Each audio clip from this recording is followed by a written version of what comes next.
सभी good morning. अपने कक्षा 12 के सिलेबस में चल रहे और अपना छठा चैप्टर है इसमें, और उसके पार्ट 14 में जैसा कि मैंने आपको बताया था कि जो छठा चैप्टर है उसमें माध्यमिक शिक्षा बोर्ड के अनुसार अपना एक ही टॉपिक हटा है। इसमें विभवमापी की सहायता से अल्प प्रतिरोध कैसे निकालते हैं वो अपने नहीं करेंगे। आज अपने इसका तीसरा जो अनुप्रयोग है वो करने जा रहे हैं। और तीसरा अनुप्रयोग कौन सा है कि वोल्टमीटर का अंशांकन कैसे करेंगे। वोल्टमीटर का अंशांकन और एमीटर का अंशांकन, ये दोनों ही करने अपने को। तो सबसे पहले अपने आज चर्चा करेंगे वोल्टमीटर का अंशांकन अपने कैसे किस प्रकार से अपने करते हैं।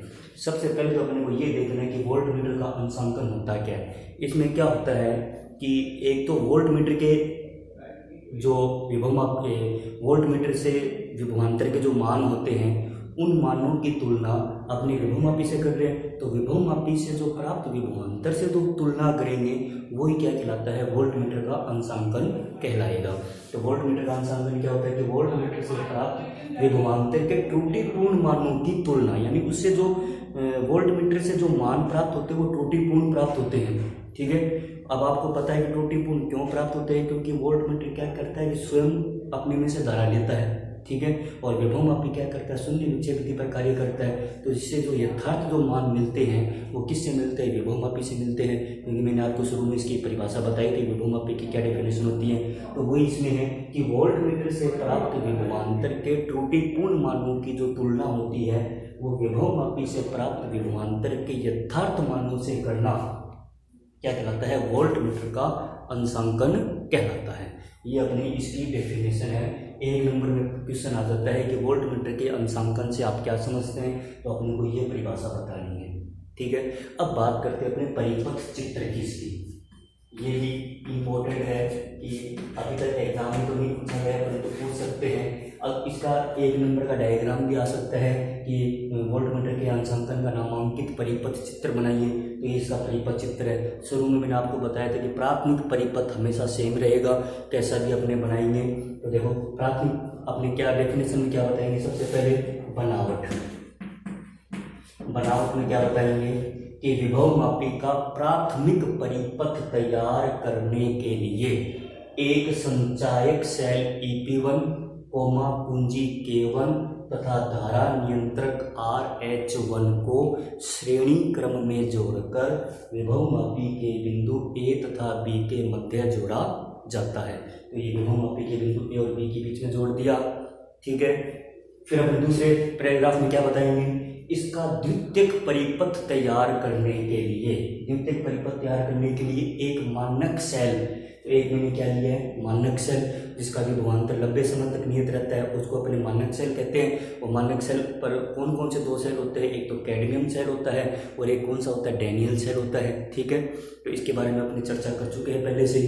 तो एक मानक सेल यानी द्वितीयक परिपथ तैयार करने के लिए एक मानक सेल के धन सिरे को विभवमापी के बिंदु A से तथा ऋण सिरे को द्विमार्गी कुंजी के बिंदु X सिरे से जोड़ा जाता है। ठीक है, तथा द्विमार्गी कुंजी के मध्य बिंदु Y को धारामापी के एक सिरे से और धारामापी के दूसरे सिरे को विसर्पी कुंजी से जोड़ा जाता है। ठीक है, अब अपने क्या कहेंगे, जिस वोल्टमीटर का अंशांकन करना है, ये वोल्टमीटर अपने पास में, जिस वोल्टमीटर का अंशांकन करना है उसे प्रतिरोध बॉक्स के समांतर क्रम में लगाते हैं। ठीक है, इसके साथ में ही एक अन्य संचायक सेल EP2 कुंजी K2 धारा नियंत्रक RH2 को श्रेणी क्रम में जोड़ दिया जाता है। इसके साथ में जोड़ देंगे प्रतिरोध बॉक्स के उच्च विभव वाले सिरे को, ये अपने उच्च विभव वाले सिरे को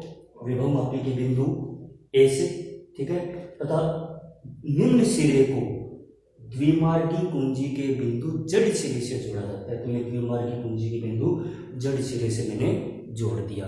तो ये तो इसकी होगी ही बनावट। समझ में आ गई होगी मेरी बात। ये बनावट में आपको लिखना बिल्कुल आसान काम है। अब बात करते हैं अपने इसकी क्रियाविधि। इसकी क्रियाविधि क्या होगी,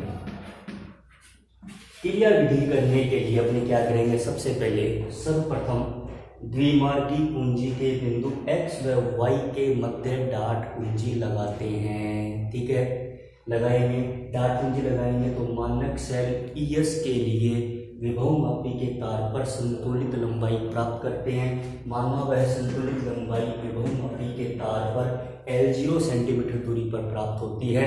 तब विभव मापी का क्या सिद्धांत होगा? ES = x L0 समीकरण नंबर 1। ठीक है, जहाँ x क्या है? विभव प्रवणता और L0 क्या है? संतुलित लंबाई है। ये समझ आ गई मेरी बात।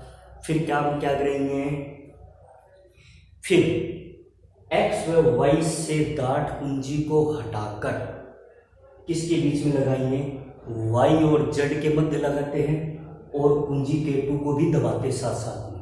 ठीक है, कुंजी K2 अपने या अपने ऐसे करेंगे, यानी x और y के मध्य से डाट कुंजी को हटाते हैं और कुंजी K2 को लगाते हैं। ठीक है, कुंजी K2 को लगाने पर लगाते क्या होगा? प्रतिरोध बॉक्स में से एक प्रतिरोध निकालते हैं। ठीक है, और वोल्ट मीटर में पाठ्यांक V नोट कर लेते हैं। समझ आई मेरी बात? जो कि त्रुटिपूर्ण पाठ्यांक होता है। आपने क्या किया? x और y के मध्य से डाट कुंजी हटाएंगे और कहाँ लगाएंगे? कुंजी K2 को लगाएंगे। ठीक है, कुंजी K2 को लगाएंगे तो प्रतिरोध बॉक्स में से एक कोई प्रतिरोध निकालते हैं और वोल्ट मीटर में पाठ्यांक विभवांतर V नोट कर लेते हैं, जो कि त्रुटिपूर्ण पाठ्यांक होता है। समझ गई मेरी बात? इसके बीच में अभी नहीं लगाना है। ठीक है, अब अपने क्या करेंगे? y और z के मध्य डाट कुंजी लगा देते हैं। जैसे लगाएंगे तो पहले तो वो V पाठ्यांक आएगा। जैसे इसमें डाट कुंजी लगाएंगे तो उस पाठ्यांक की तुलना विभव मापी से प्राप्त पाठ्यांक से करनी है अपने को। ठीक है, तो अपने क्या लिखेंगे इसमें कि y और z के मध्य डाट कुंजी लगाते हैं और विभव मापी के तार पर संतुलित लंबाई प्राप्त करते हैं। माना वह विभवांतर V डैश प्राप्त होता है। विभव मापी से जो प्राप्त पाठ्यांक है वो कौन सा मान लेंगे? V dash. और वोल्ट मीटर से कितना है? V। माना यदि विभव मापी से प्राप्त पाठ्यांक V डैश है तो V डैश है तो V डैश = कितना होगा अपने पास? विभव मापी का सिद्धांत XL। समझ गई मेरी बात? ये समीकरण नंबर 2। समीकरण इसमें से यहाँ से x की वैल्यू निकालो तो V डैश की वैल्यू कितनी आ जाएगी अपने पास में? आ जाएगी ES L0 अपॉन कितनी L। समीकरण नंबर कितनी आ जाएगी? 3 आ जाएगी। समझ गई बात? जो कि यथार्थ पाठ्यांक है। ये क्या है? इसका यथार्थ मान है। तो अब अपने क्या करेंगे कि वोल्ट मीटर के पाठ्यांक में त्रुटि कितनी होगी? ठीक है, तो वोल्ट मीटर के पाठ्यांक में त्रुटि निकाल सकते हैं अपने। वोल्ट मीटर के पाठ्यांक में त्रुटि, तो त्रुटि कितनी आएगी अपने पास में? ये त्रुटि आ जाएगी delta V = V - V dash. V तो कौन सा होता है? वोल्ट मीटर से प्राप्त विभवांतर। V डैश कौन सा है अपने पास? विभव मापी से प्राप्त विभवांतर है। ठीक है, तो ये अपने त्रुटि निकाल लेंगे। इसको समीकरण नंबर दे देंगे अपने 4 दे देंगे। ठीक है, तो इस प्रकार अपने क्या करेंगे कि द्वितीयक परिपथ में लगे धारा नियंत्रक RH2 और प्रतिरोध R को परिवर्तित करते हुए V के संगत मानों के संगत, यानी V के संगत मान, यानी V के मानों के से अपनी किसके मान प्राप्त करते हैं? V डैश के मान प्राप्त करते हैं। किसको चेंज करते हुए? द्वितीयक परिपथ में लगे RH2 और R को परिवर्तित करते हुए V के मानों के संगत V डैश के मान प्राप्त करते हैं। V के मानों के संगत किसके मान प्राप्त करेंगे? V डैश के मान प्राप्त कर लेंगे अपने। तो ठीक है, और उसकी क्या निकालते जाएंगे अपने? त्रुटि निकालते जाएंगे। ठीक है, इसमें मान रखेंगे, V का मान आएगा। ठीक है, फिर किसका आएगा? V डैश का आएगा, तो उसकी त्रुटि निकल जाएगी। फिर दोबारा अपने चेंज करेंगे R और RH2 को, तो V और V डैश के मान प्राप्त होंगे। इस प्रकार से अपने 6 या 7 इसमें प्रेक्षण ले लेंगे, तो ये इसकी त्रुटि हो जाएगी वोल्ट मीटर के मानों की। समझ आ गई मेरी बात? अब अपने क्या करेंगे कि वोल्ट मीटर से प्राप्त मान और वोल्ट मीटर के त्रुटि जो होती है उसके मानों के मध्य ग्राफ बनाएंगे। ठीक है, तो अपने क्या बनाएंगे इसमें कि वोल्ट मीटर से प्राप्त मान तथा विभिन्न त्रुटियों